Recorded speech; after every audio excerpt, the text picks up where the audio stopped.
media yafetu kusensonga. Embuzi y'emitwalo 7 iba ya mwaka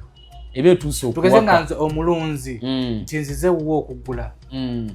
ompa ya mwaka eba ya mwaka ng'etuuse okuwaka. Bw'ogula ennyingi oyinza okufuna omukisa n'otwaliramu n'eziri amawako. beyinga y'amaanyi. Nkugambye bazibaguza kakadde, bazibaguza obukadde 2. Abandaba wano bagenda kukyogera. Waliwo abatunda embuzi enkazi nga bagitunda obukadde 2 nga nkazi n'obu3. Ate in reality bw'ogenda e South Africa embuzi ya bukadde 7 obwa Uganda.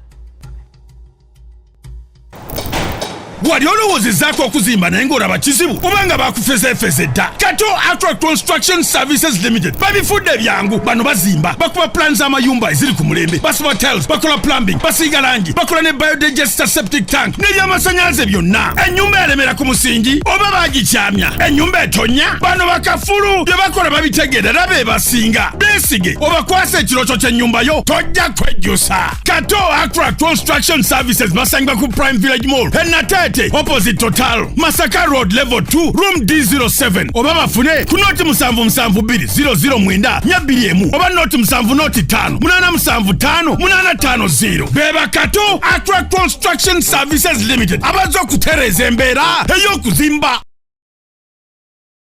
Basebo ne banyabo mbalamusizza amannya Maama Fiina akulira abasawo b'ekinnansi mu ggwanga. Tuuse okulabula abantu mwenna mu Uganda yonna n'ensi yonna okutwaliza wamu nti nina abafera abakozesa erinnya lyange ne babba abantu. Bali ku Facebook, bali ku TikTok, bali ku mikutu gyonna nga beefudde Maama Fiina. Maama Fiina oba onoonya obujjanjabi bwo bawetaaga bujjanjabi bwo businkana bulenga wokka Mityana Road lunaku luba lwa Sunday. Maama Fiina tajjanjabira ku Facebook, Maama Fiina tajjanjabira ku TikTok. Maama Fiina essimu ze zino 0772 45 89 64 ne 0782 95 17 21. Oyo gwodiringa naye ku Facebook oyo mufere si Maama Fiina.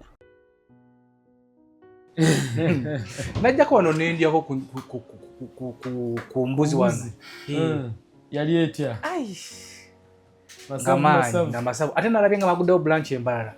Twagude branch embalala Egomba, Masaka tukyazimba tukyamaliriza naye nga office gye ziri e Masaka.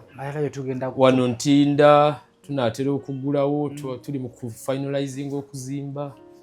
Balala tugenda kugendayo waliyo mutukazi empaka ya mwezi ndunga gumu kuva kati. Okay. Njesunze branch y'embalala. Ate branch y'embalala ndala mukko. Tema wano wafunda. Wano wafunda. Wano wafunda. Tetuteekamu nnyo kuba twagala ino branch tugijjewo tubeere ne branch Ntinda nga ye Kampala. Olwobona abamuno mala bamutukoze tutya. Nina gwe ndakubira bagala ne bampaawo nga masavu ne akafaananyi ne nkamuweereza yali gundi yali bunamwaya yafuirawo boda najjirawo najja otherwise ebyokulya birungi. Omuna alimba ko nalya mbozi choma oliko fries ne ka juice y'amaanyi. Tugezaako manyi abantu abasinga obungi mu business balemererwa butayiya. Omuntu abeera ku kintu kimu naye nze ndowooza nti omulimi w'amatooke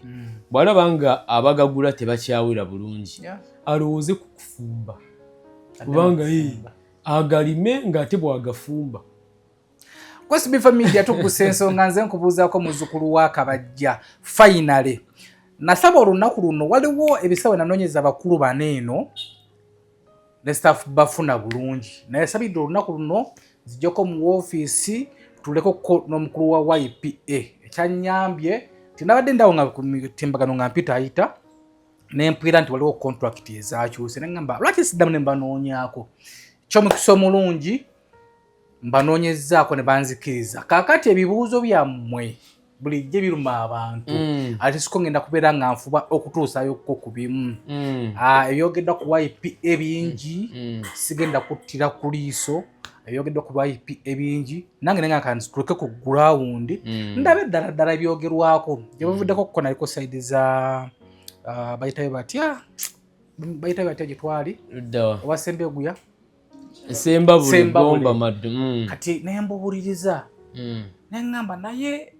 YPA bakyasinza okulunda embuzi bagamba waabo bayaye tebalina na mbuzi engambo ke kakati betugenda okwogerako ebimu kubiruma abantu bakoye bazanyira ku mitwe nga YPA era ekyomukisa omulungi nsanze mukulu magezi JB bingi nnyo bemutulaga ati branches nyingi nnyo eza restaurants tuba tuzogerako muli mu kulunda enjuki tuba tuzogerako machines zizina byawo awo tuba tuzogerako eyo ka video kenalabe nga waliwo yatuse machine nga batwala nga waliwo batendala mu kulunda okulima kasooli ebintu bingi mukwasaganya mutulumya emitwe ebyaddala nze ng'omu mbanna katonda bwe ntukumbuzi nfune ekirowoozo ky'okulunda embuzi namuyingirawo mu kasooli simanya mbu ate kiro ya ssente bwe ziti mu community section bagamba tekisoboka kasooli kumugula kiro bweti mu community section mwe muli abantu abagamba nti abo bakozi ba gavumenti balina obutale gye babugira kaka mutulumya emitwe abawayi ge mazima naye ekyo mukisa omulungi ampadde olukusa n'enkukyazaako nsanyusa okukola mukulu JB Magezi nange nsanyusa okulaba mukulu SB Fonze lyemmanyi kati simanyi oba lyerinnya lyo tugenderaawo naye nga webala obuweereza naffe tubeerayo no nga tubulaba obeera ku simu n'oscrollinga n'osooka owuliriza n'ogamba buli muntu omuvubuka ali mu Uganda bw'akozesa opportunity ezimwetoolodde obulamu busobola okukyuka so nze JB Magezi ate era nga nze vice president w'abamufunampula ate era general manager wa YPA ate era omu ku ba directors ba YPA so betugenda okuba nga twogerako bijja kuba nga biviira ddala ku muntu omutuufu okuba nga annyonnyola ensonga za YPA kyoyogedde kirungi okuwakana kubanga omuntu gwe bawakanya ye muntu gwe bamanyi gwe balina kye bamanyiiko omuntu atalina kye bamumanyiiko tebasobola kumuwakanya kuba n'okumanya baba tebakola ki tebamumanyi mu nsi muno bw'obeera ng'osobola okufuuka topic of discussion somewhere kitegeeza olina w'otuuseeko bw'oba n'omuti nga tegufuna nkonyogo kitegeeza tegulina mugaso teguliiko bibala omuti oguliko ebibala mwana wattu gufuna enkonyogo ate nga nnyingi naye ngo obulamu bulungi obulamu bwo obulamu bulungi embuzi tulunda ate ne tulya so tetulina buzibu bwonna nga tukola programu eno ebibuuzo byengenda okubuuza tetunyegagana nenvawo nga siridde ku mucyomo gwa mbuzi ekyo kive toyinza kujja wamufunampola n'ovayo nga tolidde ku mbuzi era kasaba mpadde bajja gituleeterako wano nga tukyakula njitumiza batuleetere wano kasaba mpadde appointment namaloso ne ganjiika ne ngamba kangende njiriyeko naye omukulu gwe naye no musiramu ye yasiibye yasiibye tafaayo ajja kutwala kateekawe ajja kasibulukirako akyamukisa mulungi tumiitinze JB ebintu bingi tutandikirewo ebintu bingi ebyogeddwa ku YPA bayaaye YPA mubuzaabuza abantu YPA waliwo abali emabega nga abamu ku boogerwa tebafuna chance batuukirira nze nno nfunye chance neyo ntuukako mu woofiisi yo era no wentuuse mu woofiisi ya mukulu YPA kizimbe balina ekizimbe kinene era ku woofiisi wano wendi ku Lubaga Road opposite Access Building tetupangisaawo bagambe wano maka gaffe kizimbe kino kiruddewo kwekuli ne restaurant eyawano e Kampala kweri najjako ko wano kyazimbibwa mu 2016 lwekyali commissioned nga ambassador wa Russia yakicommissioninga so amaanyi tegatandise leero najjako ko wano ndowooza like nga 3 years back ng'emirimu egyokulerwamu tambula mpolampola naye ngenza okudda wansi esanza wo office mu ntebe nnyingi nnyo abantu bangi ofunye parking yo wo parking awo ofunye parking zeri busukka kururi najja nga parking kalabika nga ne parking wano wenyini nasikaye nabeera ku motoka yange nagikuuma yabula najjoza ku luno angambe ha parking akenja jira abantu ngagikuume nti busukka kubo so ngenzo okwambuka ate eno nano nsaba office nga mwe ntebe nyingi abantu bangi nnyo tutatandikira ku ofisi ya wansi. Kakati ekisookera ddala njagala nkutegeeze nti gwe bw'otya okuferebwa bba abakkiriza okuferebwa bangi. Kakulu wako. Abakkiriza gwe kyoyita obuki? Obufere. Abakikiririzaamu okumala emyaka 18. YPA yatandika mu mwaka gwa 2008. Kitegeeza we twogerera olwaleero gwe eyakatulaba oli mu kulaba omusajja omukulu anaatera n'okuwasa. Kati obuusabuusa ogamba omusajja ono muto mukulu. Anaawasa ataawase, azaala tazaala. So nga bw'awangadde emyaka 18 nze ntera okugamba abantu b'ensinkano eyo ne bagamba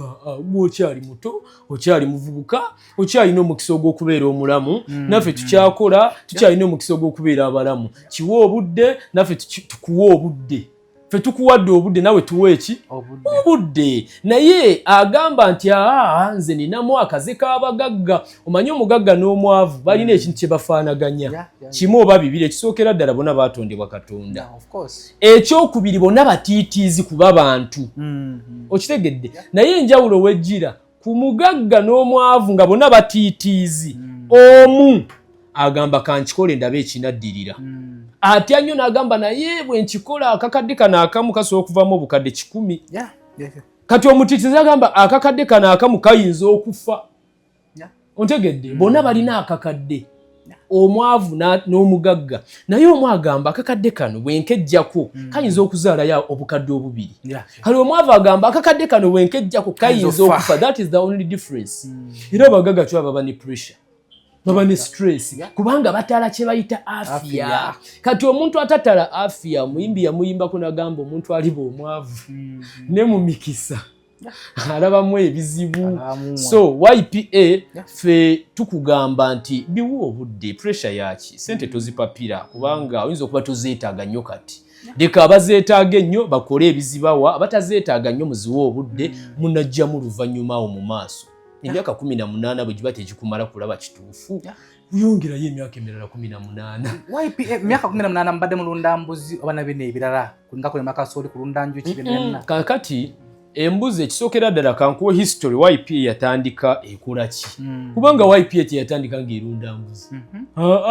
YPA okutandikira eggombe eyo mu kyalo yatandika erunda nte. Ekintu kye bayita bull fattening. Nti tugulayo obute bwaffe tukuŋŋaanya kibiina ky'abantu nga 20 mbuzi buli muntu aleetayo emitwalo 2 buli mwezi abantu 20 gye mitwalo ameka 4 tunoonyeyo akalume kano tukalunde emyezi emeka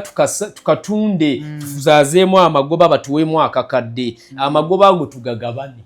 Ebibiina ebisinga obungi nabwe bityo bibiri. Naye ogenda okulaba ng'emyaka gitambula mwana wattu ng'obulamu tebukola ki? Tebukyuka. Kati buli lwe twatuulanga wabangawo of course okulya. Tugambe annual general meeting wansi w'omuti. Nga tulya ki? Toyinza kutuula n'osala nte. Nga tulina okugulayo akabuzi ke kagulika tukasale tukalye. Kakati omuteeso omu kyava yagamba lwaki tugulanga embuzi buli kaseera nga tulina ettaka kwe tulundira enti? Lwaki tetugulaayo ku bute? Manya ku bubuzi ne bubeerawo nga buli lwe tutuula bwe tusalako. Kiteeso ne kigulwa. Ne tugulayo obubuzi ne bubeeramu. Obubuzi ne bubeeramu ne buzaala. Tugenda okuddamu okutuula omwaka nga guweddeko. Ng'obubuzi obwali 10 buli mu bubuzi 100 ne tugamba lindako. Kakati obubuzi buno of course waliwo okugula n'oyongeramu mpola naye nga tewali nnyo intentionality mu kyo. Nga temuli business oguze bubuzi zibeerewo zimulyengako mutwalengako iwako inayo omukolo n'ebiringa ebyo. So embuzi bwe zityo bwe zaayingira mu kazannyo tugenda okulaba ne tugamba business entuufu yeeriwa z'embuzi oba z'ente. Embuzi zino nga zeekalakaasiza nnyo. Embuzi ne tuziwa obudde ne tuziteekamu akasente nazo zaatukubako ekigo. Ente ne tuziviiramu ddala ne tugendera ddala mu mbuzi. Embuzi ne zaala kakati ziba zituuka mu mbuzi 10,200 ne kufaako embuzi 1,500. Nga kinga bulwadde of course twali tulunda nga bwe nkunyonyodde nga tewaliwo nnyo nti basawo tewaliwo nnyo nti oba kwegendereza zimba biyumba bwe bitiri mu muddo bwe gutiji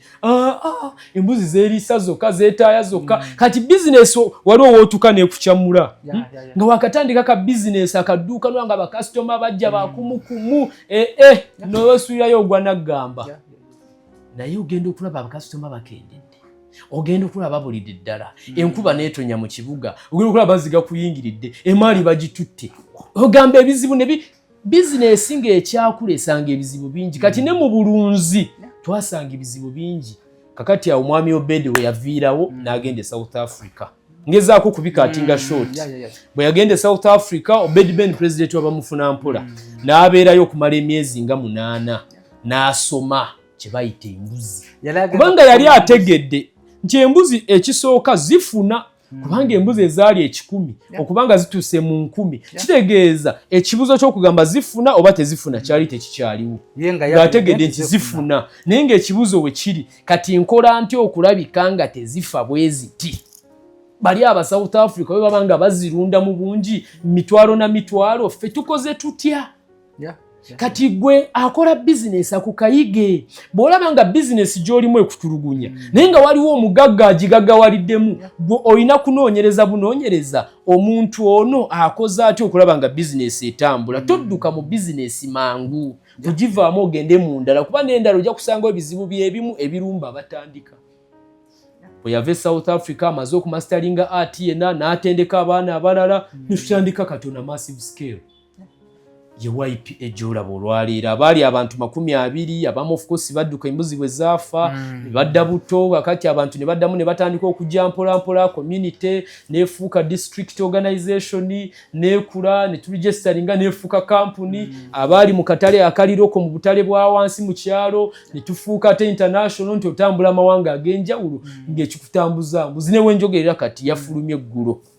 era ababeera ku TikTok ye account ya Obedi Ben mukiraba nti kati amawanga ag'enjawulo nange ababeera ku account yange era mukiraba nti era amawanga amaki ag'enjawulo ge tutambulamu olw'embuzi mwana wattu so tonyoma kyezinze oyo ye wayi kitegeeza bino ebirala biyingidde mu buyingizi naye nga twasooka na nte ne tuva mu nte ne tuteeka mu mbuzi ente ne zisigala mu background for culture purposes naye kati mbuzi yewaniridde yezanye ekitundu ekisinga obunene kati bino ebirala kasooli biyingiramu bitya embuzi eno omuntu asobola okwebuuza embuzi efuna era mukubiriza abantu bangi nnyo bagirunde okulunda embuzi ate kati mmwe eno mulima kasooli tudde ku kasooli lwaki temusigala mu mbuzi ate kali kakaatirize tukubiriza okwogedde bulungi tukubiriza abantu bangi nnyo okuyingira obulunzi so okuyingira YPA gwalina obusobozi ng'olina ettaka lyo olina kapitowo olina abakugu abasawo olina n'obudde ate oli mutazi wa afya osobola okwetandikirawo faamu yo titukugaana actually tukuyambako n'okuwa amagezi n'akatale bw'ogitandika tuyinza n'okuwa abakozi be twetendekedde ne bagenda ku faamu yo so tetuyita buyisi muntu nti twegatteko ng'oyagadde naye bw'oba olina obusobozi genda eri eno ffe abaliyo tuli bamufuna mpola abatasobola kuwanirira faamu kubwa namunigina so tudde ku kibuuzo kya kasooli tusandika kasooli embuzi efuna kiralu era waliwo ko internet awo yatabukira waliwo statement yakolebwa yali president President Obedi Ben agamba embuzi 5 zimuwa omumente 10 internet nekwata akati buli muntu naabona awono nabanoonyeza naye mu mbula so embuzi wabanga efuna nnyo ate lwaki oyingirira okulima kasooli kakati ekisookera ddala nga sinaba kunnyonnyola lwaki kasooli manyi njagala nnyo abalaba vidiyo eno bagirabe on a broader perspective of learning ffe twagala nnyo omuvubuka wa leero ayige nnyo afune nnyo okumanya kungi abeeko ne byakola ebikyusa obulamu bwe kati diversification in business is very important simanyi oba nkiganda waze ntya diversification kitegeeza okubanga olina emiwaatwa egy'enjawulo oba emikutu egy'enjawulo egya business kibi nnyo SB4 okubeera nga gwe obwongo ebirooto byo essuubi lyo nga lyonna liri ku SB4 media Okitegedde wa kyentegeeza? Kitegeeza singa bukya ku makya internet neggalwawo okumala omwaka n'ekyalo oba tokyasobola kigendamu kuba ne transport ojja mufuna agendayo. Kitegeeza nti nga media ekyali nzigule ng'okyalina eddembe eryetala n'okola akasente oteekeddwa okubeera mugezi nnyo olowooze wa w'oyinza okuteeka akasente kano kazaale nga media ekuwa ne wali wotadde akasente nga nawo wakuwa. Kati ekyo y'ensonga eyasookera ddala okubanga etulowoozesa bizinesi endala ez'enjawulo. Diversification. Then ensonga ey'okubiri, this is an ecosystem. Omuntu yenna alunda tayinza kwewala kulima. Bw'olunda n'otalima amagezi oba na mangi naye tegaba mangi nnyo. Kubanga obuso obuteekawa. Okalabaako. Ekirala emmere okimanyi nti bwe nnima kasooli n'atuuka mu mwezi gumu ebiri nendaba ng'omusana mungi nnyo ng'okufukirira kufuuse expensive nsobola okusaawa kasooli ono ne mukolamu emmere y'embuzi. Okitegeera okimanyi nti abasajja nga Haji mukwano gwange mwabadde kakiika alima naye talima kulima kasooli akungula akuguza empeke ye alima alimira ki nteze. Muganda wange JB the fashion king JB the tailor alunda naye ate n'okulima n'alima kasooli naye gwe wamulabeko ng'agamba nti ntunda empeke. Kitegeeza alimira nsolo ze. Kati omulimi n'omulunzi muntu omu batambulira wamu. Kati ekyo kye kimu ku byatugatera ku kulima kasooli kubanga avaamu emmere y'embuzi. Then ekyokusatu kyakatale akanene ku mpeke ya kasooli kubanga akawunga kano koolaba mwana wattu kaliibwa mu nsi yonna. Kati ate ffe YPA tugowinga extra mu kasooli muno muvaamu glucose mu kasooli muno muvaamu amafuta. Kati ffe olw'okuba tutambula ensi eno ne tukuŋŋaanya amagezi China, India, bw'ogenda China yo mu China tatunuulira kasooli ng'emmere amutunuulira ng'ekkolero ly'amafuta nga mwasobola okujja glucose. Kati YPA apatinaringa ne bali bonna ne tusobola okuba nga tukola products zino oba projects zino on a massive scale. Twalima acres 10,000 season ewedde. Season eno twalima acres 600. Square mile emu ebaamu tubalemu katono nga z'abantu nno si zange magezi z'abantu abeegattira mu YPA era buli season bafuna ssente. Kati square mile emu ebaamu acres 640. Kitegeeza acres 600 bw'odividingamu 640 obeera oyina square miles 9. 600 divide by 640 oziraba. Those are the square miles of maize. Nga tobaze square miles za muddo gwe tuba tulimye omulala kuba tetulima kasooli yekka tulima n'ebika eby'omuddo ebirala nga 10. So that is the reason as to why we are doing maize. Ekisooka embuzi bamemba baffe balunze embuzi mu bungi. Embuzi era mbeebaza abanda mwenna ng'oli memba wa YPA weewaane era abakwetoolodde beeyagalireko kubanga olina awava akasente nga tokakaalukanye. Kati olw'okuba nti embuzi etwala mwaka twalaba nga ate era kyansonga okuyiiyayo product esobola okuwa omuntu wakiri buli sizoni nga talinze mwaka. Kati ekyo kasooli akikola. Tutudde ku mbuzi ekyasinga okutunula wali abantu nti ojja ku YPA ate n'ogula embuzi ate nebajja kulundira ate tebagikuwa nga oba bbanga lya mwaka byali awo myaka 3 egyo gyonna omuntu nembuuza nti wemba nga nzize kutta akasente nengula embuzi nemuginnundira ate lwaki temusobola kugimba wenjagalidde. Kakati omanyi bizinesi zonna zibeera ne pillars bwe zitambulira oba principles. Bw'ogenda mu bizinesi mu bulimi n'obulunzi tulinamu omuntu akola agriculture tulinamu n'omuntu akola agribusiness. Simanyi oba SBF ebintu ebyo osobola obyawula. Agriculture agro business. Ekimu kirimu ekigambo culture buwangwa na nnono. Nkola jjajjange bye yakolanga nnunda obubuzi n'enkasibamu n'enkatuga n'enkateeka ate wali kalye. Kyokka nkatadde omuguwa mu buki. Mu bulago gwe basobola okuteeka omuguwa mu bulago n'obaako ekyamagezi ky'okola. Kati eyo ye agriculture. Nti nze obubuzi bubeera awo. Kasoli bwe mulimo omusana bwe gwaka ng'afa, enkuba bw'etonye nnyingi ng'afa, kubanga ndi mu agriculture bajjajjaffe bye baakolanga. Kati omuntu ali mu agribusiness abala n'agamba project eno, kubanga ffe tuziyita projects, nti ngenda kutandika project yange ey'okulunda embuzi, ngenda kugikola nga ya myaka emeka. Mu myaka egyo ngenda kuteekamu kyenkana ki, nja kuba neetaaga ettaka eryenkana ki, abakozi ab'enkana ki, nneme omuddo ogw'enkana ki. Kati bwe tutaba na projection eyo, gwe nojja n'ogula embuzi leero enkya n'ogitwala, kati ate ofa omuddo gwe twalimye. Oba ontegedde? Kati ate faamu ze twazimbye, kati ate abakozi be twatendesa abalina okulunda embuzi zino, nga tetubawa n'omusaala gwa buli mwezi. Okitegeera? Kati insurance company gye twasasulidde omwaka mulamba. Kati gwe bw'ogula embuzi leero enkya n'ogitwala, yo oba wagula yaki in the first place?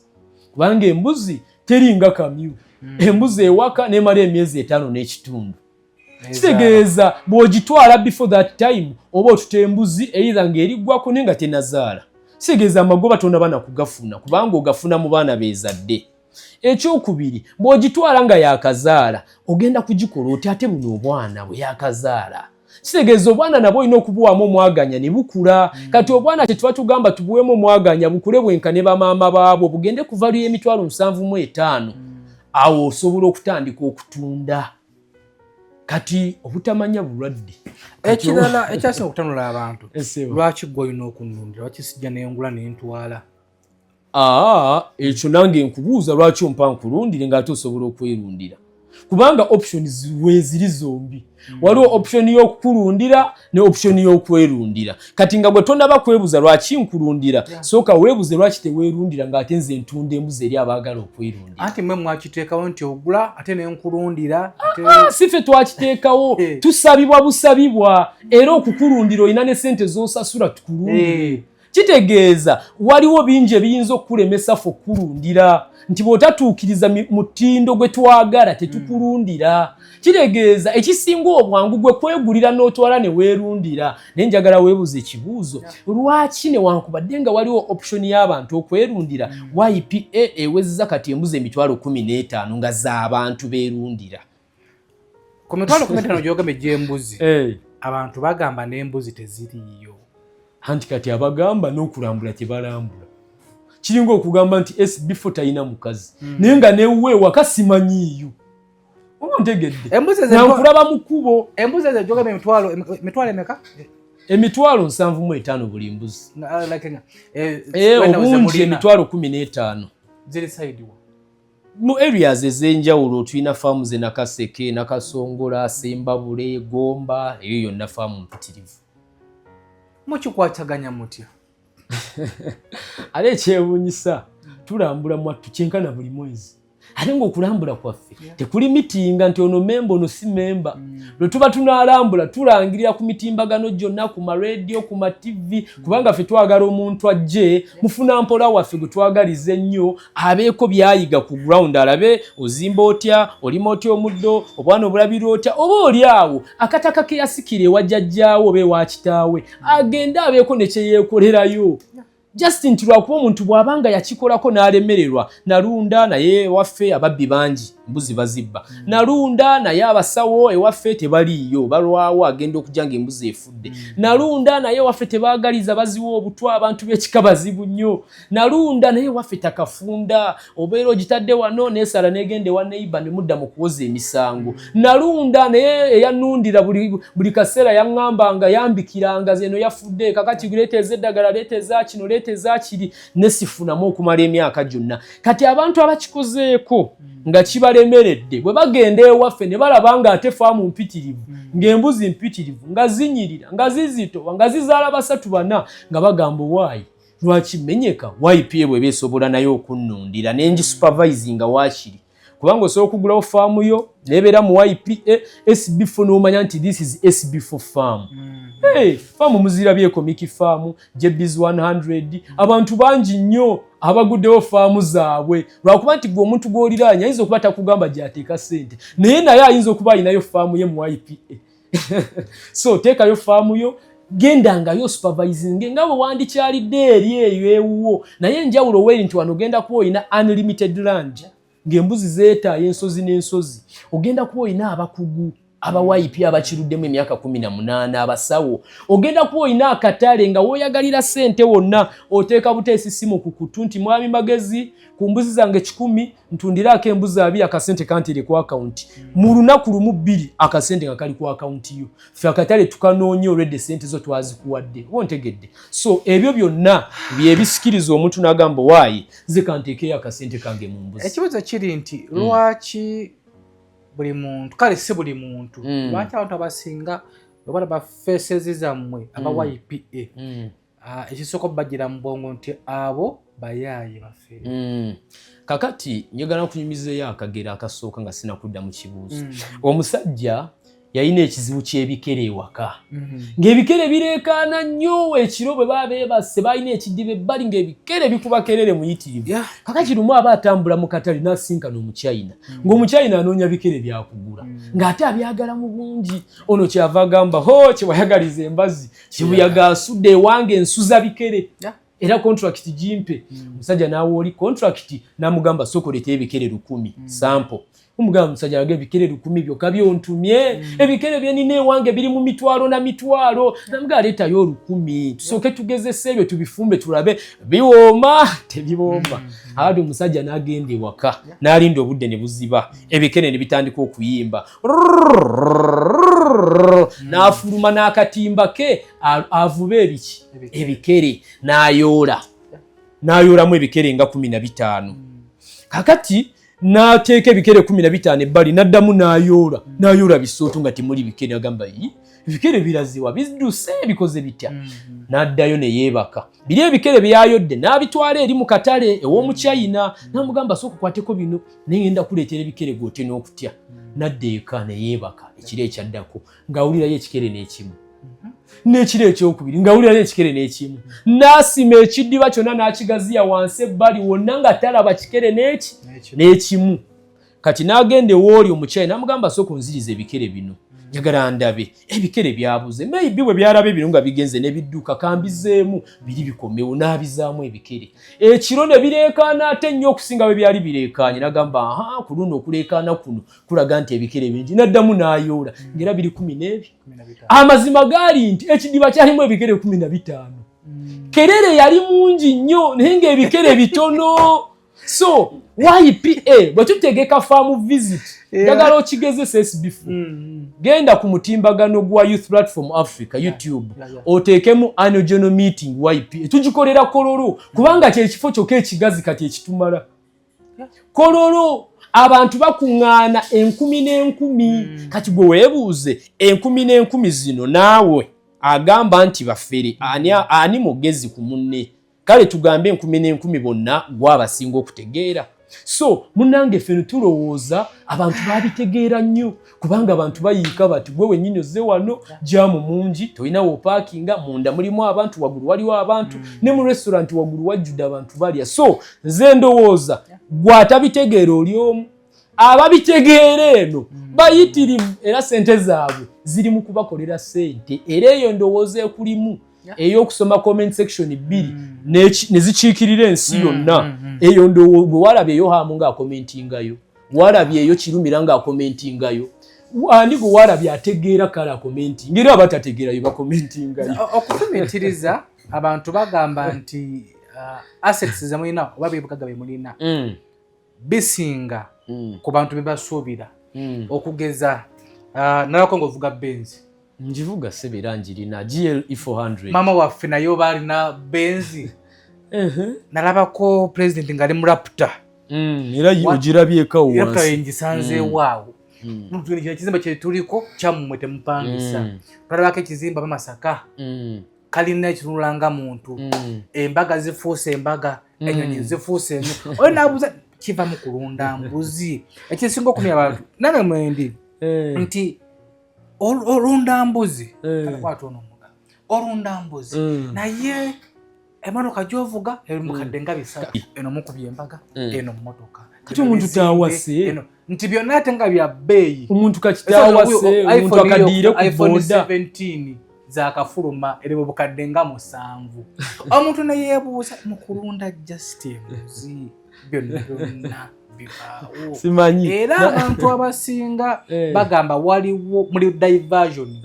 waliwo company yaliwo waneeno ng'erundira abantu enkoko capital chicken nebba abantu nedduka era abantu bali kuyita nebagamba mulinde YPA nalaba ne gundi mwami gundi bwe yagduka era abantu ne bagamba kakati abembuzi be baddako n'ekyo ffe bakitwogeredde okuva 2008 nanti teri muntu wadduse nga badde awangadde emyaka 10 abo bonna bazze mwaka gumu 2 nadduka mwaka gumu 2 nadduka YPA ebadde okuva 2008 anti nga si y'amaanyi nga tetugimanyi anti ng'ekula kitegeeza ebyamaanyi byolaba kati manya gye biva nti ebyo byolaba bijja mu myaka 18 omuntu ng'akola oba ebeera tebijjaamu kati esi before omaze emyaka emeka ng'okola ku YouTube kuno n'emyaka nga 6 emyaka 6 toyinaayo bakusingamu bukulu mu YouTube mwenkanya enfuna toyina b'osinga ssente ng'ate baakusookayo toyina b'osinga linnya ng'ate baakusookayo gye bali bangi wano ze weevuga mu motoka erabika ng'omuntu bagimpa buwi obadde otya kale n'omulala bagimuwe so kyenjagala ntegeeza kati kambabaliremu ekintu kitono kati kankuwa example ze buli kintu kye nnina bantunze embuzi oba kasolo oba ebirala kuba ye bizinesi zange mwe neetooloolera nyankubaliremu katono embuzi ngenda kubalira mufuna mpola asemberayo ddala wansi nti omuntu yeekuŋŋaanyiza ne yejjako buli kamu n'afuna obukadde 7.5 n'agula embuzi 10 njagala nkubalire embuzi 10 zino za bukadde 7.5 omulala abuguzeemu simu ngeno gy'ogambye kati obukadde 7.5 bwe mbugulamu embuzi 10 embuzi 10 zimpa obukadde 3 buli mwaka zimpa obwana 10 buli kaana tukatunda emitwalo 3 bwe tutakalinda kukula kitegeeza jukira nakugamba embuzi ewakira emyezi 5 kitundu kakitegeeza bwe mbala omwaka embuzi gye bazadde batenaweza mwaka eba ekyali nto nga yakazaalibwa kati gye tubalira emitwalo 3 kati embuzi zange 10 bwe zimpa obwana 10 ne mbutundirawo ku mitwalo 3 bwe bukadde 3 mu mwaka ogwo nga n'embuzi zange 10 ez'obusanvu ekitundu zikyaliwo kakati kitegeeza obukadde buno 3 gwe tobala 3 gwe kwata lumu mbuzi 10 okubiseemu obwana 10 ku mitwalo 3 bwe bukadde 3 tugende mpola obukadde 3 obwo ebyo jako zino zirwadde omusawa zajjanjabye abakozi bagenda zikolamu waliwo n'ebirala kati kankubalire engeri gye tubijjako embuzi emu esobola okuzaala abaana 2 esobola okuzaala n'abasatu esobola okuzaala n'abana naye mbaze embuzi 10 obwana 10 kitegeeza buli mbuzi njibalidde akaana kaki kati buno obuyitamu obulala bwe bugenda okukola ebyo by'ogambye bwe bujasasula abakozi bwe bugenda okusasula emmere eddagala obufudde n'ebirala byonna alejjukira mbaze 10 naye ziri mitwalo 10 nti embuzi faamu emu bw'ebaako embuzi 3 nezaala bulungi buli mbuzi nezaalayo abaana nga 2 omwaka zembuzi 6 already zemba nzadde mu mwaka ogwo faamu ey'okubiri ne weeba tezadde kitegeeza bwe mba nalina faamu 2 ez'embuzi 3 mu mwaka omulala mu maaso ngenda kuba ne faamu 4 kubanga faamu emu teyazaala zasigala 3 naye faamu ey'okubiri yazaalayo 6. tugende mpola mpola nalaba ekizimbe ky'e Masaka kiyinza kuba kitenga mu kabumbi kamu n'ekitoola buwumbi nga 2 kyava mu mbuzi lwaki oyagala tubala ebizimbe tubala assets ekisinga okumya abantu emitwe assets nti we tuba tubaze kale nti ekizimbe naye abantu mbabalidde ekintu kyangu nnyo kubanga kati embuzi 10 bwe ziba zimpa obukadde 3 buli mwaka kati ate embuzi emitwalo 15 anti kati tubala nti kale olina embuzi emitwalo 15 which means ofuna akawombi oba akawombi kamenya ekitundu okuzimba ekizimbe kiri which means oba olina okuba nga otunze embuzi olina otunda embuzi ekyangwe nnyo ate olina otunda embuzi mmeka okufuna akawombi kati kankubalire for example kati saawa zino tulina contract gye tulina ey'okusupplyinga Saudi Arabia embuzi Saudi Arabia batwala embuzi tani omutwalo kati tani omutwalo gumu buli kilo tugibala ku mitwalo 3 egya Uganda kati tani omutwalo gumu sigwe mutwalo guno tani kitegeeza tani emu kitegeeza kilo 10 tuli fenna kati kwata omutwalo guno okubiseemu 10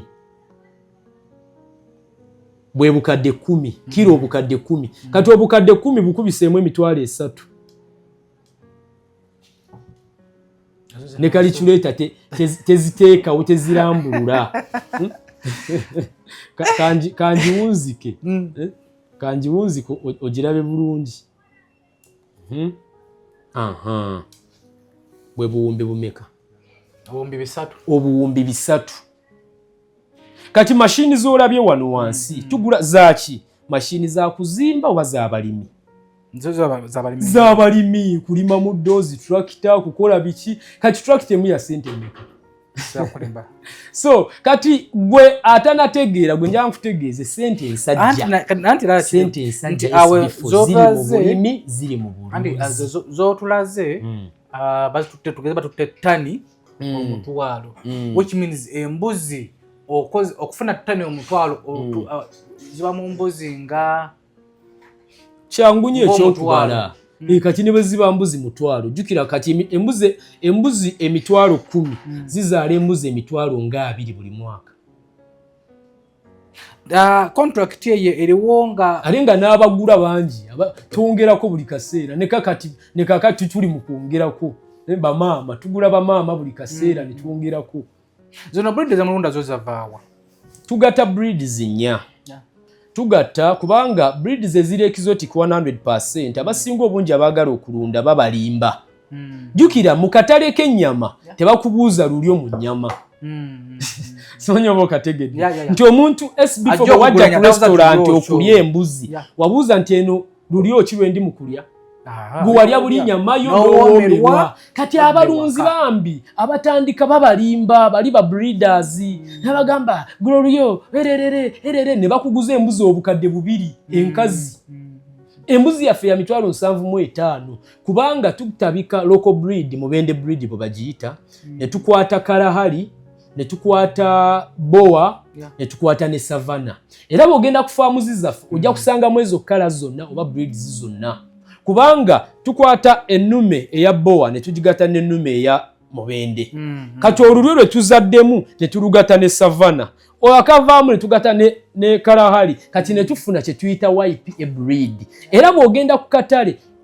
tosobola kusanga kaayina mbuzi yaffe ebikola embuzi yaffe kisookera ddala nti ekula mangu kyokka ate nga terwala kati ebikola embuzi ziri endala ze bayita breed exotic zikula mangu naye zirwala kitegeeza okufa kubeera kungi oba sente ziba nyingi sente ziba nyingi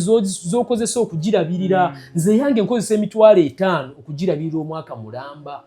era abantu bennundira buli muntu asasula emitwalo 5 ku mbuzi ye okugirunda omwaka mulamba so ng'embuzi egenda kumuzaalira lubeerera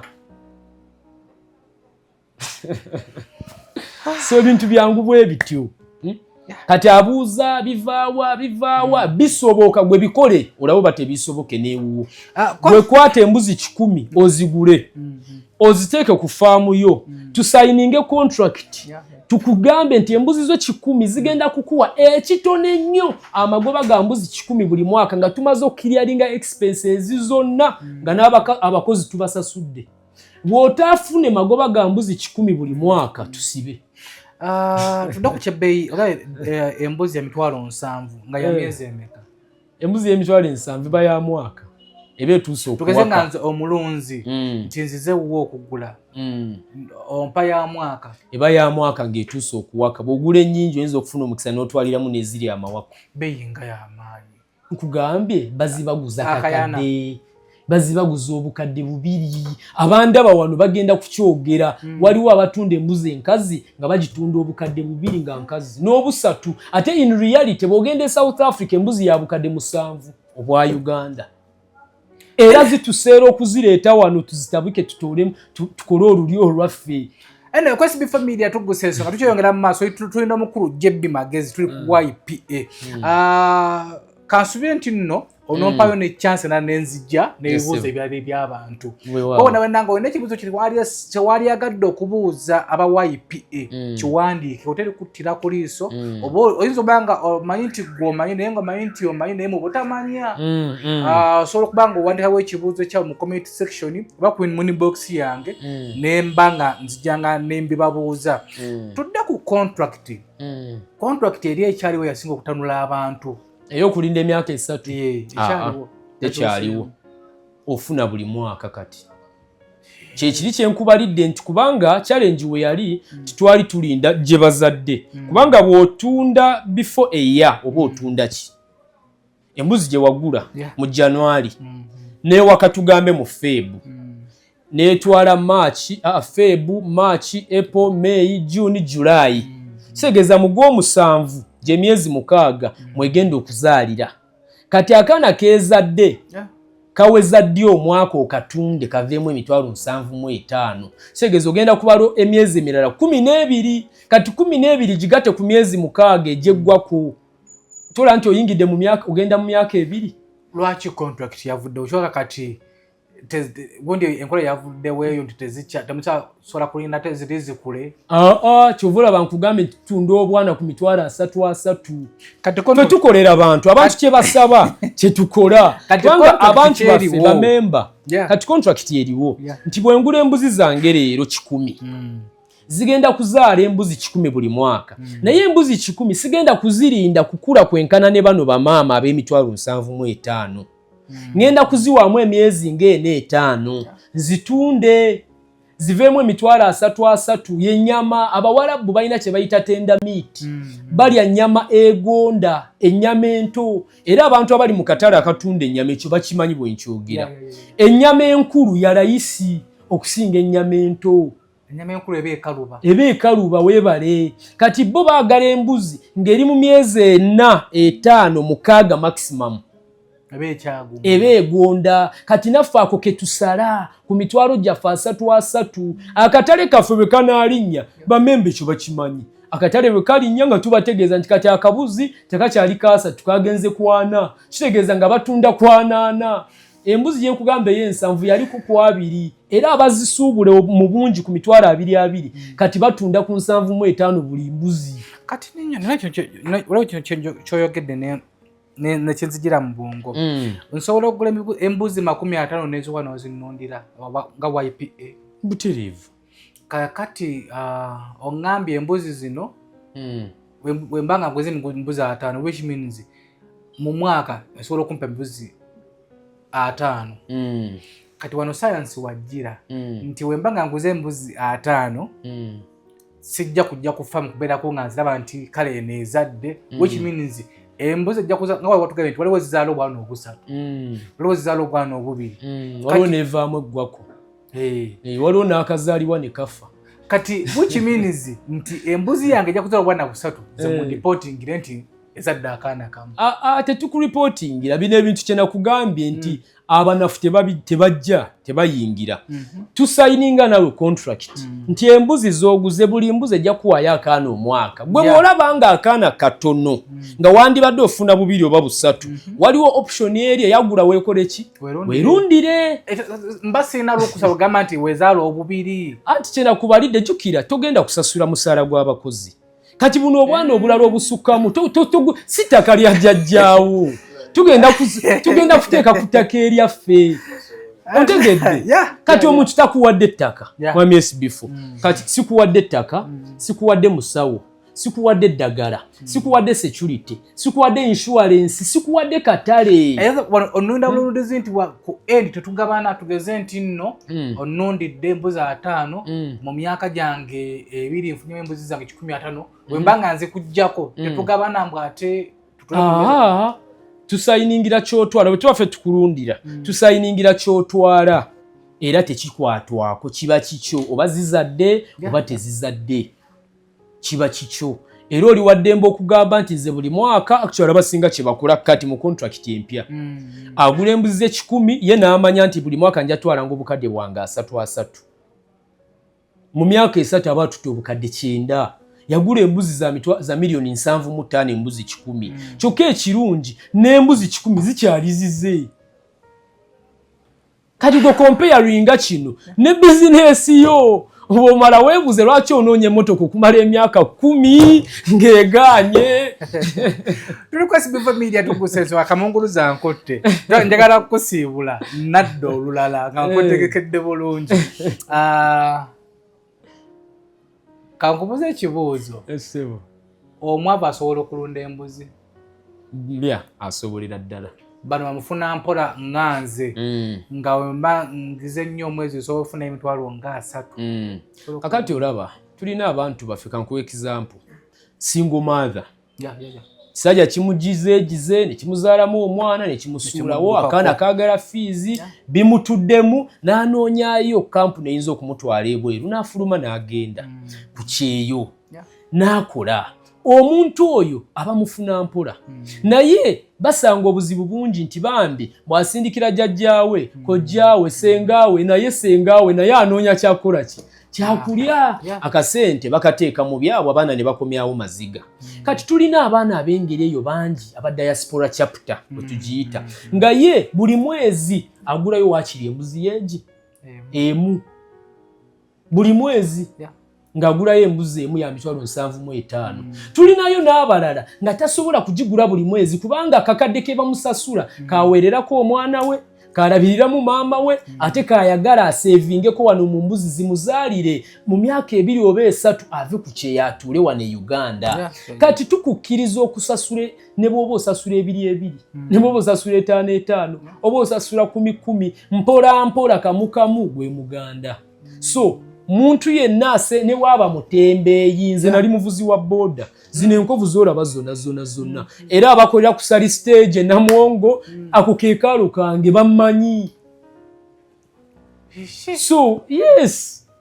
kati bisobokera ddala ne mufuna mpola asemberayo ddala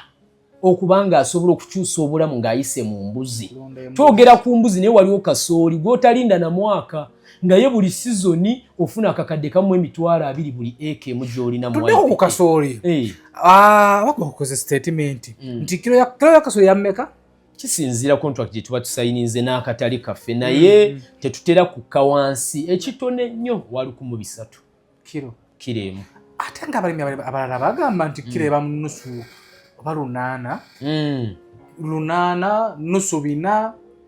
mutunda wa kati kankuwe akatale kalirudde waka kilo 13. Kati kankuwe example nyangu bwemba nene engoye ezentunda mu Owino olowooza eko etayinga lino mu Owino nandiritunze meka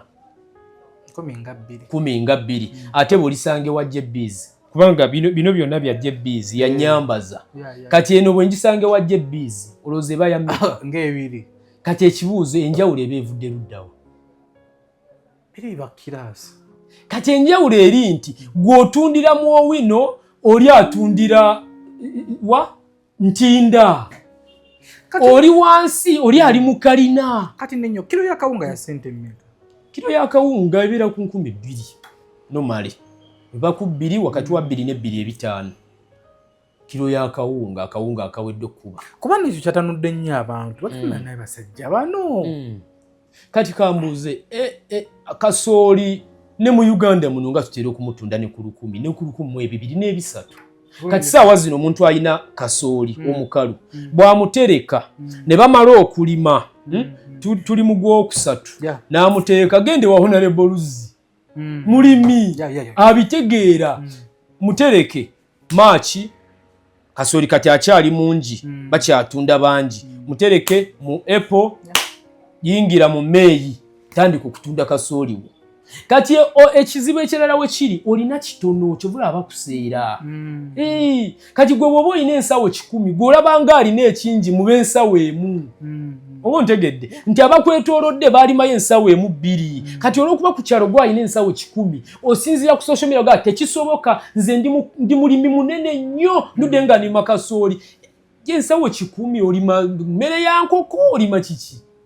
Abantu balima tani ne tani. Ne bakungula ne batwala ebweru ne batunda kasooli gwokyali ku bwongo obw'akatale ka Uganda baleeta fuso ne bakujjako ensawo zo 2 ewa neighbor bajja kuseera naye nze alina ekingi mu bungi ng'ate kirungi nze nina okwesetingira price nze nsayininga contract y'akatale nga sinalima. Oba ntegedde nti nsooka n'ensayininga gye ntunda kasooli nti tugenda kukuwa kasooli yenkana atya mu mwezi bwe guti ne bwe guti nti mugenda kumpaayo tani za kasooli emitwalo 2 nti okay kilo tugenda kugibalira sente mmeka nti mugenda gibalira 1,200 ne kugana edda bw'oba oyagala obeere ofuna assurance okufuna ttani ezo ogenda kumpa 10 mwezi mu 5 nti kaali nga mpayo ne ku advance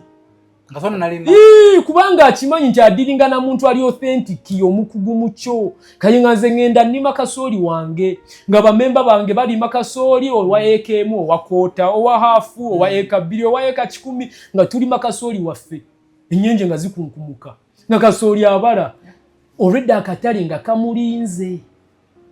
kitegeeza nze ne bwe bucha nga gwe nnimye mutono ku katale nsobola okusuubula abaneetoolodde bonna ne mbajjako kasooli kubanga nze already nina akatale akawamu abantu bali abawo katale nabo baakoowa okuzunga nga banoonya ebintu bino by the way nti bw'oba oyagala kasooli amala olina okuvuga n'ogenda Emubende n'ogenda Hoima n'ogenda Kasese n'ogenda Luddawa baabikoowa singa SB4 ofuna ebintu byoyagala ku kifo kimu ngo etaka nga muntu omu oyina alikuwa nga teweetaga kugamba nti noonyereze nga gwafunayo omuntu onoomwesiga goloza emirembe tegyandi badde waawo kati abantu bonna abali mu nsi eno mu bizinesi enneneko banoonya omuntu gwe bayinza okwesigisa ssente zaabwe n'abawa kye beetaaga mu bungi bwakyo ate nga kirungi. That is YP ekakifo ekyo kye tukola ku katale k'ensi yonna. YP byonna byomwogedde akatale kemwina kansi yonna which means mwina akatale wano mu Uganda buno obutale mwe mubufuna butya okusinga ku balimi bannammwe n'abalunzi bannammwe kubanga abalunzi bannammwe bakaaba nina leero video gyendayo ku TikTok nga oli enanasi yazisudde okuva wano paka ngeri tani nga akatale kabuze neweesanga ng'oli alimye kasooli naye nga akatale kabuze mubufuna mutya obutale buno magala tulowoozesa nti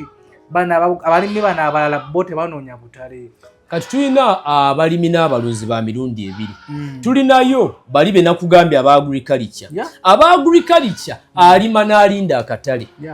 akatale ke kalina okujja gyali aba agribusiness akatale be bagenda gye kali nga ko tekanajja gye bali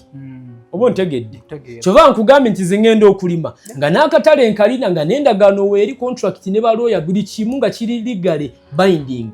nti bwe mulima n'otamugula nsobola n'okusiba kubanga tuba twasayininga endagaano nti nina okusappulayinganga. Kati abantu baffe njagala mbakubirize nnyo abandaba oli mu kisaawe ky'ebyobulimi n'obulunzi n'ebintu ebirala byonna situka mu kifo mw'otudde tambulako naye owangaalidde ku kitundu ekikaaba naawe bw'owangaaliddemu kyokka ate osuubira okwawukana ku bakaaba naawe ojja kusigala mu bakaaba. Bwe mba njagala manye nnyo butya real estate bwetambula mu kuzimba ebizimbe e Kampala ngenda kunoonya Yanga ngenda kunoonya Hamis Kigundu ngenda kunoonya Kirumira ngenda kunoonya abantu ng'abo ontegedde sigenda kunoonya muvubi. Kati obuzibu obula abantu baffe bwe bayina nti omuntu akola furniture bwe bimusobera n'alabanga business etambula bulungi agenda kukojjaawe atunda ebyennyanja amwebuuzeeko nti kojja nga binsobedde nkole ntya. Kati kituufu kojjaawo oba kitaawo akusinga emyaka naye mu furniture musiru. Obusiru is ignorance. Tayina bumanyi mu furniture kuba ye muvubi ayina bumanyi mu buvubi. Kati abantu babeera n'abantu abakyamu kyusa abantu b'oli nabo okyuse endowooza yo then abalala beesibidde ku byalo kwe bazaalibwa beesibidde mu Uganda mwe bawangaalira tebatambuddeko fe oluusi tutambula tetulina na business nemutambulamu gwe n'ogamba bugambi nti bagambye batya waliyo omwolesa ejjindi gwa bya bulimi ne weeteekamu obukadde nga 10 n'ogenda n'otuukayo mu butale n'ointeractinga n'abantu ab'enjawulo n'obeeyanjulira ne bakutegeera n'obategeera abo bennyini be bavaamu obutale buno bwenjogerako buli international ofunayo ogu. Ekirala Bannayuganda muli bayaaye nnyo muli babbi nti Munnayuganda akusuubiza ensi n'eggulu mu katale eri naye ng'amazima gali nti talinayo wadde koota ya eka gy'alimye n'akugamba oyagala kasooli actually buli ky'omugamba akugamba akirina abamuyiribi kati n'alowooza agenda kuyiriba abifune jjukira okuyiriba kuli expensive kyekiri kye nakugambye nti ojja kuvuga ogende Mubende ofuneyo tani 10 ovuga ogende Hoima ovuga ogende Gindi ne Gindi transport cost yekka agenda kumaliriza nga wa bbeeyi nnyo kati omalize nga ebbeeyi ne bakuwa 1500 nga toyita kubanga otaddemu ssente nnyingi okukuŋŋaanya kasooli ono ontegedde then ekirala ogenda kufuna quality za njawulo oweri afaanana bwati oweri afaanana bwati oli yakungula tanakala n'amwanika nga mubisi oli yakola bwati oli yazima kika kirala kati okuŋŋaanye varieties ez'enjawulo zitabike kituufu contract wagifuna naye ogenda basaavingayo omulundi ogwo gumu bakugobe era ffe bwe tubeerayo bw'ofuna abapya bakugamba ekintu eki obuzibu Abafirika muli bayaaye temuli baamazima kaddala abawala baabwe tebaagalira ddala agamba muli bayaaye temulina mazima mu mmwe nga towumbawumba omulimi ali eyo nga yalima kasooli we tani ayinayo tani nga 1000 osobola omufunira ku katale bw'abanga mulimi wa YPA kuba YPA tulina abali active ne passive tulina abamemba bw'aba si memba siyinza kumuwa garanti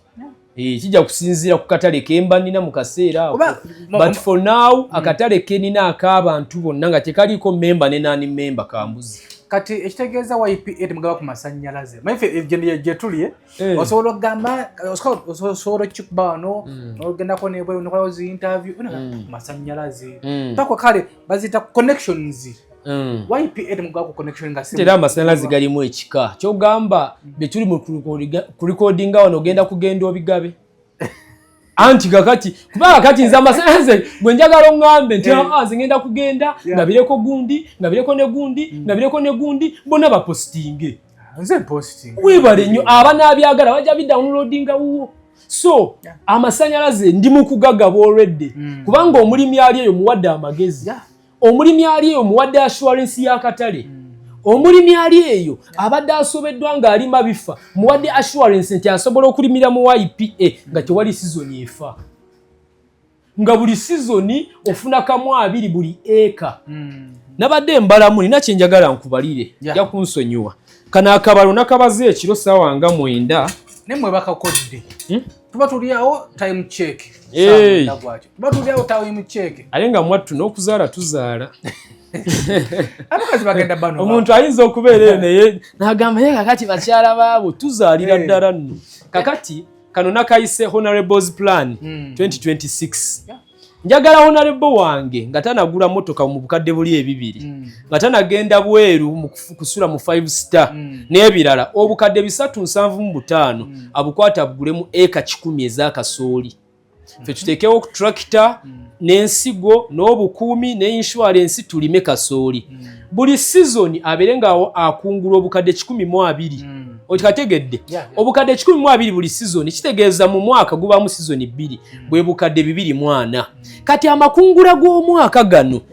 gavaamu tugakwata obukadde 24 tubugulemu embuzi ez'emitwalo 75 buli emu z'embuzi 320 tugende mu mwaka gwaffe ogwokubiri bw'asasula zino tugenda kumulimira okumala emyaka 3 nga talina sente yonna gy'asasula nga ffe tulima bulimi nga tukozesa zino ze yateekamu bisala tebisobola bwe bisala tulina insurance then ate nakugambye ffe bwe tulaba nga binaasala nga tugutusaawa nga tukolamu emmere y'embuzi kubeera twandiguze emmere so omwaka ogwokubiri tugenda kubanga era tufuna obukadde bwaffe 240 okuva mu kasooli tugateko obukadde buno kubanga twagambye embuzi zituwa sente buli mwaka kitegeeza zino ze twagula zigenda kutuwa obwana 320 tubusalemu ennyama muvemu obukadde 96 tubugateko wano kitegeeza tuba tulina obukadde 336 kati zino nazo tuzikwate zonna tuzigulemu embuzi tuongereze ku zino 320 tujagulamu embuzi 88 embuzi 88 zituwa obwana 88 ku mitwalo 33 bwe bukadde 134 omwaka ogwokubiri kitegeeza mu mwaka ogwokusatu tugenda kufuna era mu kasooli waffe eka 10 obukadde 240 tufune obukadde obulala 96 obuva mu zino embuzi 320 ze twagula mwaka ogwasooka tufune obukadde 134 obuva mu zino embuzi 88 ze twaguze mwaka ogwokubiri tubenga tulina obukadde 470 mu mwaka ogwokusatu kati contract ya kasooli eba eweddeyo kati tusigaza obukadde bwaffe 407 n'embuzi 328 488 ne zino eziva mu mbuzi kati ogenda kumaliriza emyaka egy'esatu ng'olina embuzi 1395 nga zino sente nazo ziguzeemu embuzi kati embuzi 1395 zigenda kuwa obwana 1395 buli mwaka bwe tubutunda emitwalo 33 ofuna obukadde 418 mu emitwalo 5 buli mwaka kitegeeza obukadde 34 buli mwezi honorable ekisanja ekidakoloza bakyakyetaaga Kwesibi Media tukusa ensonga tubadde n'omukulu JB Magezi okuva mu YPA ebibuuzo byambi mukubye naye anchallenges tubeereeyo netwefula abagezi naye wotoka ku ground biralamu though abantu atayagala tutegeera ate tubajja bitegeera zibula atudde nanti so balina otuukiriza olugero lwa zibula atudde ekibaleeteddwa okubanga tebazirina lwakuba nti bye balowooza ebirimu ssente byonna babitya era mbagambye oli waddembe okuteekayo komenti yo oba okujja mu inbox yange nti omukulu muwumbuliza ekibuuzo kino nja bikuŋŋaanya era wonna owera akasimu kangaŋŋaana nti jja binkomawo ng'omanya koolwo nja kutwala gomba tujja kukolera wakati mu mbuzi tugendeyoko ku mbuzi tujja kugenda tujja keera ku makya tugende tulambula embuzi nga 10 manya faamu njagala nnyo okulambula ebintu bwebito tomanya nti ofunayoko twogera tetulabako naye osobola okuteekawo komenti yo oba namba zaffe ziri ku screen oweereze ekibuuzo kyonna kyonna kyewalagadde mbuuze omukulu JB bababuuza ebibuuzo bingi nnyo nemuvayo nemubyanukula nakate mubyanukudde era tusaba abo afunyemu ekyokuyiga n'okubeera nga batwala abagezi agabaweereddwa naye obudde bugenze naye onyake wayogeddeko esaannyonnyodde nkajjukidde kati wayogedde abantu batugeraageranya n'abantu ab'enjawulo abaze babulawo era nga mu bantu abo abakulembeddemu ye Capital Chicken abaali batulundira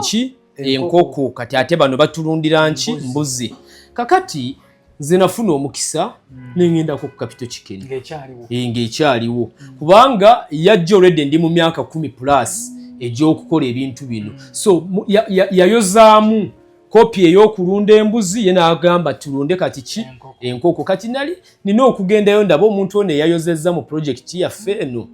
ddala ali authentic kyenkana ki akola ki ku ground bibino bye nazuula n'abaagendayo munanjulira ekisookera ddala YPA ezimba faamu zempya buli mwezi era n'etwalayo abantu ne bazirambula so nga mu bazirambula ababa baguze embuzi mulimu n'ababa baagula dde embuzi mu faamu enkadde kitegeeza bagenda mu faamu zaabwe enkadde zonna ze twali tubalambuzaako ne balambula embuzi zaabwe nga bwe balambula ne zino faamu zempya ekyo kiraga growth nti sente z'abantu ezijja ddala zigenda mu mbuzi bwe nagenda ew'abakulu ekiyumba kyali ekyenkoko omwaka ogwasooka nga kyekyo ogwokubiri nga kyekyo eyalambula mu January eyalambula mu December kyeyalambula kati ekibuuzo abaali batwalayo ssente okujjako okubeera nga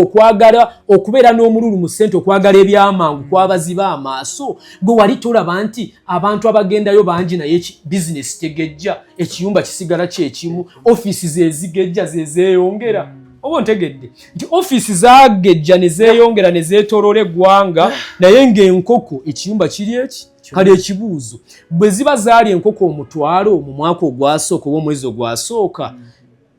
lwaki zisigala ziri 1,000 ne mu mwaka ogwokubiri ng'ate abantu bangi abeeyongeddeko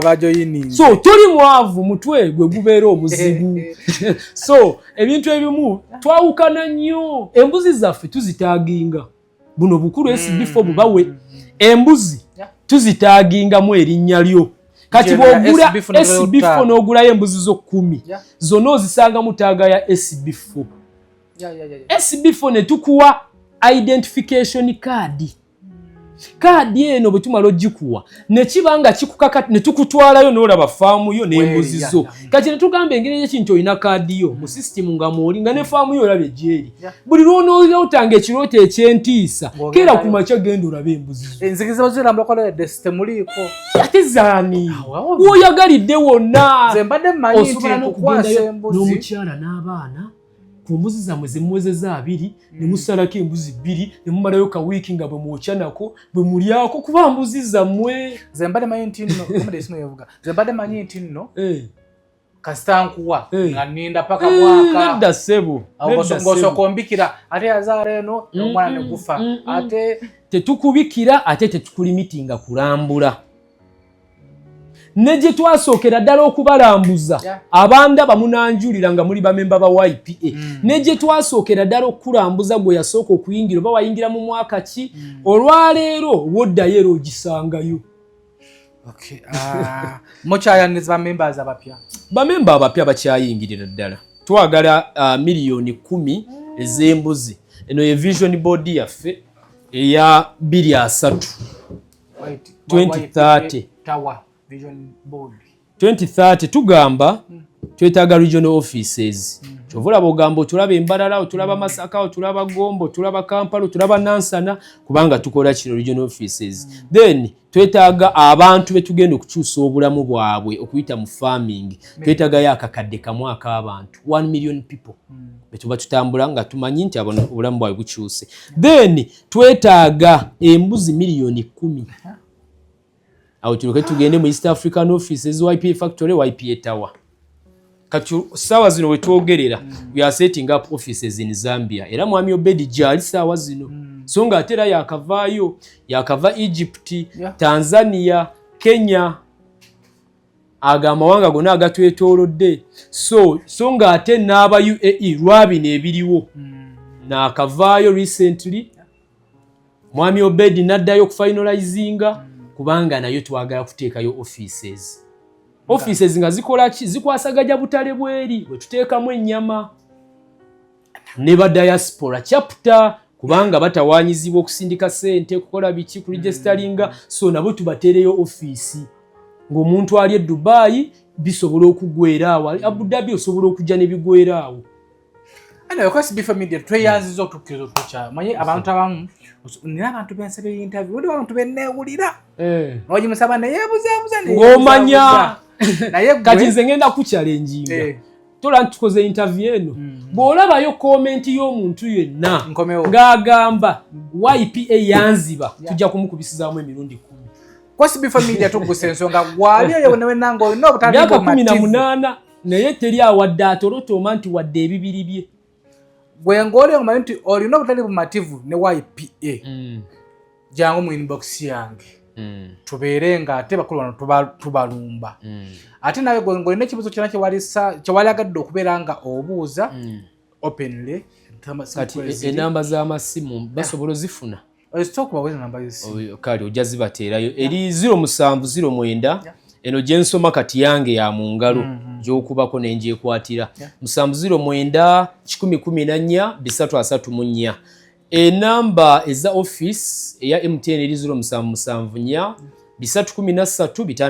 555 0774 313 songa ate eya Airtel office eri 0703 0 emirundi ena osembe ya 3 0703 0 emirundi ena 3 abagala okulambula tuli mu kuteekateeka tunaatera okubagamba ennaku z'omwezi bwe tugenda okulambulira then abalala beereyo mu May tugenda kubeera ekkololo kulayira kasita kuvaamu omukolo ogudde kololo guba gwa YPA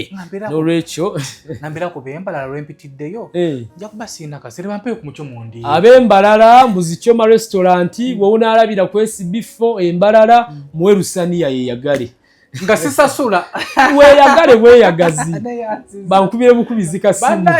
mukasale mu akantu ako kuba mbala ngenda kujjayo aye nange nyiza obeerayo next week atimanyi ogendayo ddi nze nkyanyinza okujjayo next month wona ogenderayo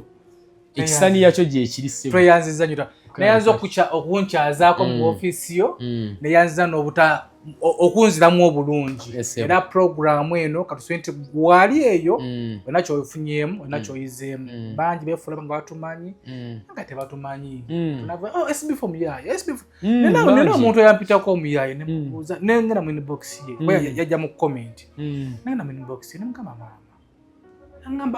nawira gundi yayogera here says abantu abasinga era buli ayogera ku IPA tajimanyi tajangako probably ku office tarambulangako tameetingangako nti twogere tugamba tasitulanga kigere kye kuno actually kambuuze akasembayo IPH tufe yinza okuba kale nga nzibi nga bwogamba naye ezizo ze batabba ziragawa nga ndaba oli bubi nnyo ze batabba ziraga luddawa kati basibule mbere bulungi nga batukumire mwera tujja tumeetinga mu bitundu byaffe binaddako mbere bulungi mweraba. Wali olowoozezzaako okuzimba naye ng'olaba kizibu obanga bakufezefeze dda. Kato Attract Construction Services Limited babifudde byangu. Bano bazimba bakuba plan z'amayumba eziri ku mulembe, basiba tiles, bakola plumbing, basiiga langi, bakola ne biodigester septic tank n'ebyamasannyalaze byonna. Ennyumba elemera ku musingi oba baagikyamya, ennyumba etonya, bano bakafulu bye bakola babitegeera be basinga. Beesige obakwasa ekirooto ky'ennyumba yo tojja kwejjusa. Kato Attract Construction Services basangibwa ku Prime Village Mall Enate opposite Total Masaka Road level 2 room D07 oba bafune ku noti 772009 oba noti 7585 beba Kato Attract Construction Services Limited abazo kutereza embeera ey'okuzimba. Bassebo ne banyabo mbalamusizza amannya Maama Fiina akulira abasawo b'ekinnansi mu ggwanga. Tusobola okulabula abantu mwenna mu Uganda yonna n'ensi yonna okutwaliza awamu nti nina abafere abakozesa erinnya lyange ne babba abantu. Bali ku Facebook, bali ku TikTok, bali ku mikutu gyonna nga beefudde Maama Fiina. Maama Fiina oba onoonya obujjanjabi bwoba weetaaga bujjanjabi bwobusinkana bulenga wokka Mityana Road lunaku luba lwa Sunday. Maama Fiina tajjanjabira ku Facebook, Maama Fiina tajjanjabira ku TikTok. Maama Fiina essimu ze zino 0772 45 89 64 ne 0782 95 17 21. Oyo gw'odiiringa naye ku Facebook oyo mufere si Maama Fiina.